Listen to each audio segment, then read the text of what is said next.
ആദ്യം തന്നെ ഫ്രെഡിക്ക് ബെർലിൻ്റെ ടീമിൻ്റെ അഭിനന്ദനങ്ങൾ. ഈ ഉന്നത വിജയം കരസ്ഥമാക്കാൻ ഫ്രെഡിയെ സഹായിച്ച ഘടകങ്ങൾ എന്തെല്ലാമാണെന്ന് പറയാമോ?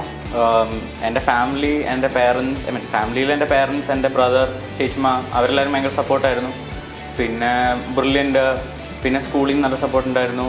പിന്നെ ബ്രില്യൻ്റിൽ മറ്റേ ക്ലാസ് ടീച്ചേഴ്സ്, മെൻറ്റേഴ്സ്, ബ്രിൽ സർ, പിന്നെ അവരുടെ ലൈബ്രറി ഫെസിലിറ്റി, അവരുടെ എക്സാംസ്. എനിക്കിപ്പം 10ാം ക്ലാസ് കഴിഞ്ഞിട്ട് എന്താ ചെയ്യേണ്ടതെന്ന് അറിയില്ലായിരുന്നു. അപ്പം എൻ്റെ പേരൻസും എൻ്റെ ബ്രദറും ഒക്കെ സജസ്റ്റ് ചെയ്തിട്ടാണ് ഞാൻ ബ്രില്യൻ്റിൽ ജോയിൻ ചെയ്തത്.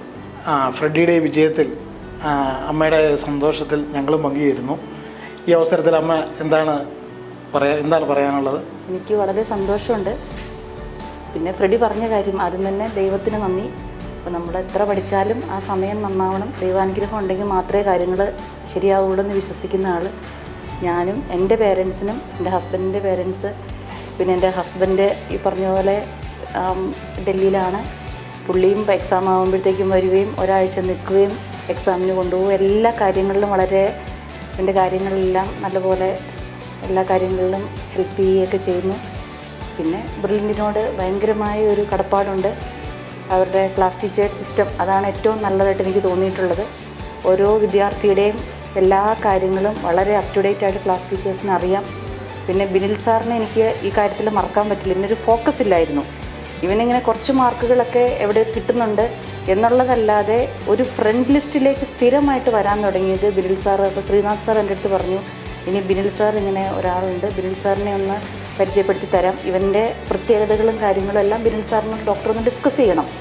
എങ്ങനെയോ ബിനിൽ സാർ വന്നതിന് ശേഷം കുറച്ചും കൂടി ഒന്ന് ഫോക്കസ്ഡായി. കുറച്ചും കൂടി മറ്റേ അവന് മാർക്കൊന്നും വേണ്ട, എനിക്ക് അറിവ് നേടിയാൽ മതി എന്നുള്ളൊരു ഇതായിരുന്നു. കുറച്ചും കൂടി റാങ്കും കാര്യങ്ങളും ഒക്കെ ഇത്തിരിയും കൂടി ഒന്ന് ഫോക്കസ്ഡായി. പിന്നെ ചേച്ചിയമ്മ ജനിച്ചപ്പോൾ തൊട്ട് അവനെ എല്ലാ കാര്യങ്ങളും നോക്കി, അവൻ്റെ ഫുഡും കാര്യങ്ങളും ഞാൻ ഹോസ്പിറ്റലാകുമ്പോഴെല്ലാം നോക്കുന്നു. പിന്നെ അവൻ്റെ ബ്രദർ ഇപ്പോഴും ഒരു ഇമോഷണൽ സപ്പോർട്ട് കൊടുക്കുന്നു. അങ്ങനെ എല്ലാവരുടെയും കൂടെ ഒരു കളക്റ്റീവ് എഫേർട്ട് കൊണ്ട് ആണ് ഈ കാര്യങ്ങളൊക്കെ ഇത്രയും ഭംഗിയായിട്ടൊക്കെ നടന്നത്. അതിന് എല്ലാവർക്കും ഞാൻ നന്ദി പറയുന്നു. എനിക്ക് വളരെ സന്തോഷമുണ്ട്.